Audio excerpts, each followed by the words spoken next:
Ayan guys, sabi kami kalaw shoutout. Nandito tayo sa Pasig River Esplanade Phase 1. So ngayong gabi, i-update natin ang sitwasyon dito sa Pasig River Esplanade.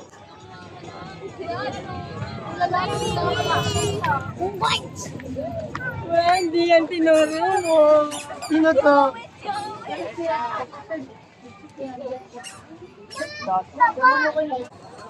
So grabe na nga tao dito ngayon guys, dagsa na yung tao.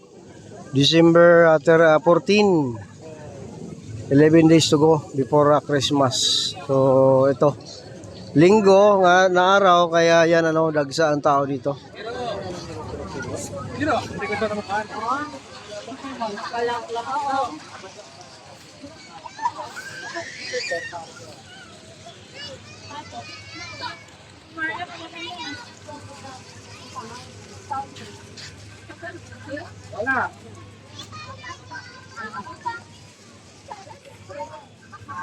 So nga Pasig River Esplanade guys, dito lang yan sa Maynila, sa may Pasig River, sa may likod lang ng post office, main post office. Yan, may mga mascot tayong kaibigan dito.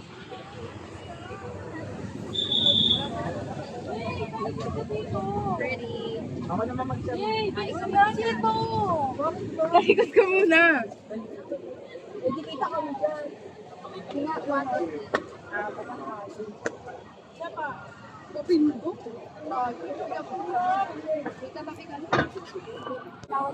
So isa sa nagbibigay saya din dito sa mga namamasyal, yung mga mascot. Depende yan sa may merong horror type, merong mga cute type, yung mga animes. So ito naman sila, timing din ang position nila dito sa ilalim ng tulay ng Jones Bridge, dahil sila ay horror naman ang kanilang costume.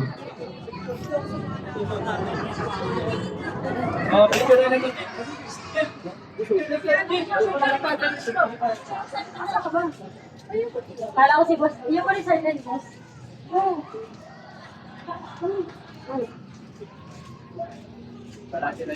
So dito isang attraction guys, ang pag sindi ng ilaw sa Jones Bridge, yung light display nila. So I don't know mamaya kung sindihan nila yan. So antabayan na natin.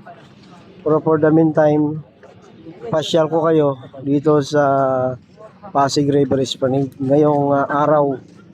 At tingnan natin ang volume ng tao na namamasyal. Yun, mga mascot. So dito tayo dadaan sa pinaka top view o view deck ng phase 1C. So dito pag pumunta kayo guys, walang problema sa parkingan ng motor. Meron dito nga mga parking attendant at magbabayad lang tayo 50 para sa motor. So nandito na tayo sa phase 1C view deck. Yan, tingnan natin kung anong sitwasyon dito.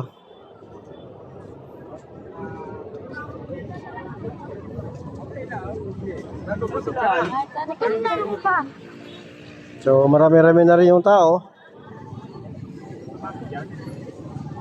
Gusto ko maraming tao para kumita ang mga vendors na nandito. Kasi alam nyo ito nga Pasig River Esplanade ay talagang hindi lang pasyalan, kundi business opportunity rin. Parang napansin ko parang walang nagtitinda dito banda. Dito lang siya naputol.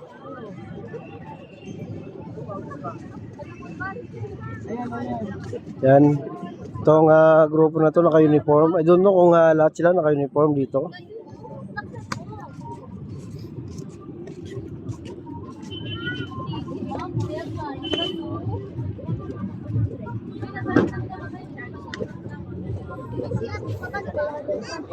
Sila lang Yung store lang na yun ang naka-uniform.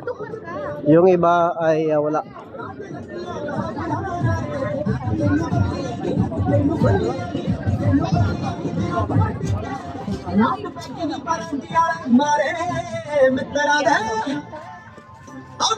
Oh, mga Doriane nandito na guys, oh.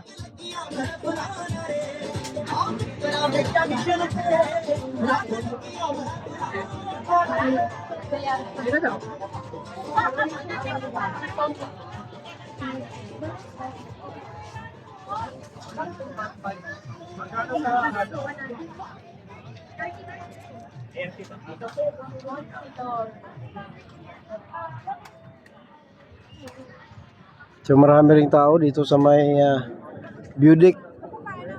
So pababa tayo. Tingnan natin sa pinaka main nito, yung phase 3. Ito yung pinakamarami. Tingnan natin ang volume ng tao doon.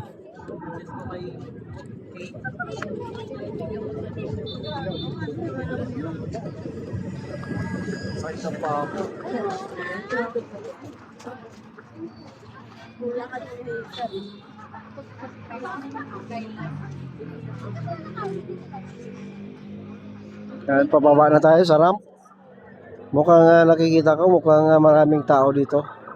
Ito talaga yung puntahan ng tao dito, yung phase 1, phase 3. You know. Pero sana doon sa phase 4, pupunta din sila para makita nila. Doon kasi may Arroceros Forest Park.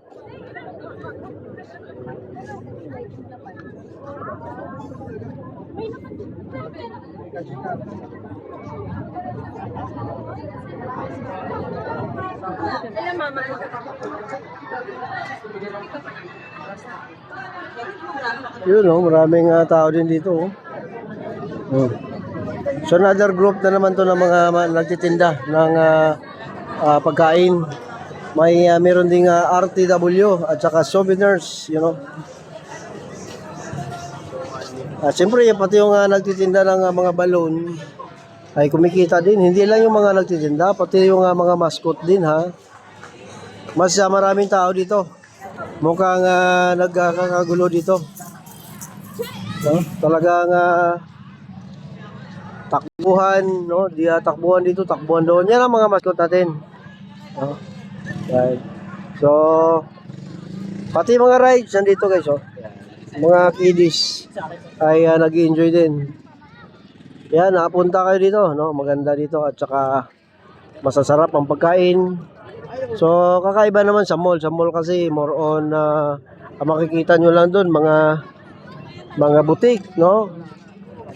Pero dito, makita nyo ang view ng Pasig River, ang mga water lily.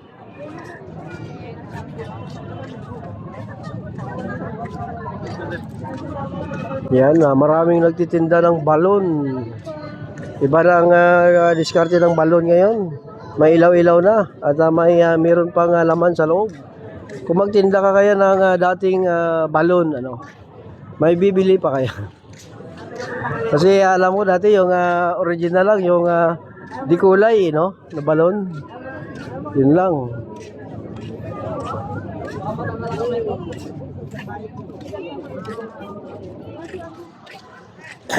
Yan.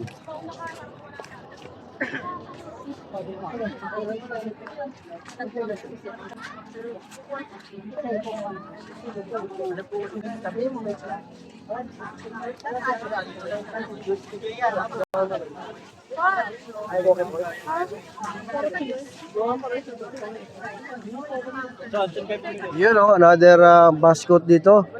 So dalawa na, may stitch na blue, may stitch na pink. Ayan.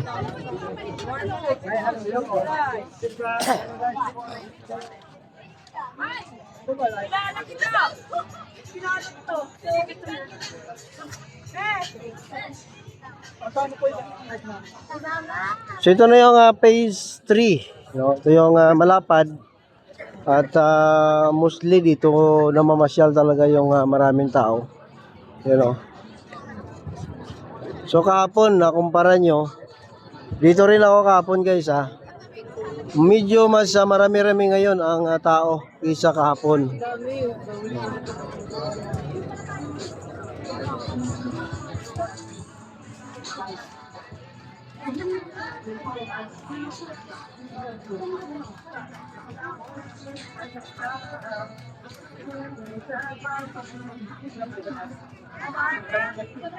Siyempre.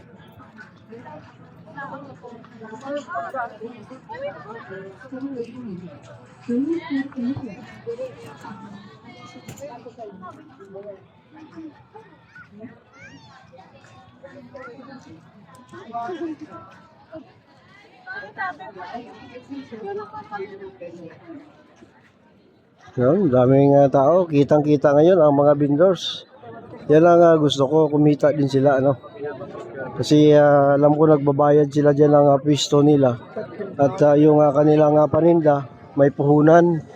Pag hindi yan nabinta, no, iba panis.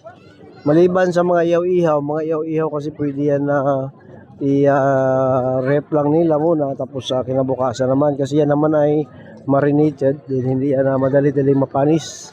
Pero yung iba diyan, yung may mga sabaw-sabaw, talagang panis, ano. So, sayang yung puhunan nila. So, kailangan mabinta.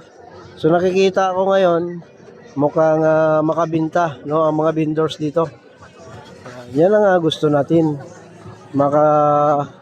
kumita, no, ang ating mga vendors.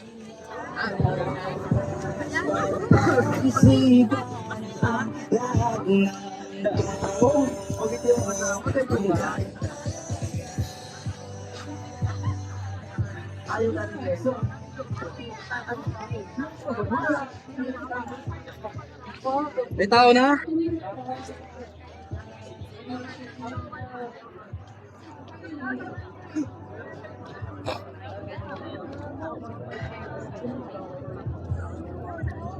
Yan, nandito na tayo sa dulo, no? So, yan, nakita natin ang volume ng mga tao na mamasyal dito.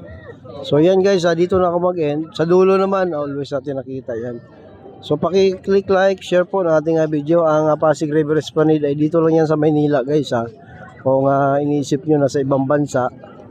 So, dito lang yan sa Manila, sa may Pasig River, sa likod po ng post office, yung pinaka main na nasunog. Yan. Salamat guys.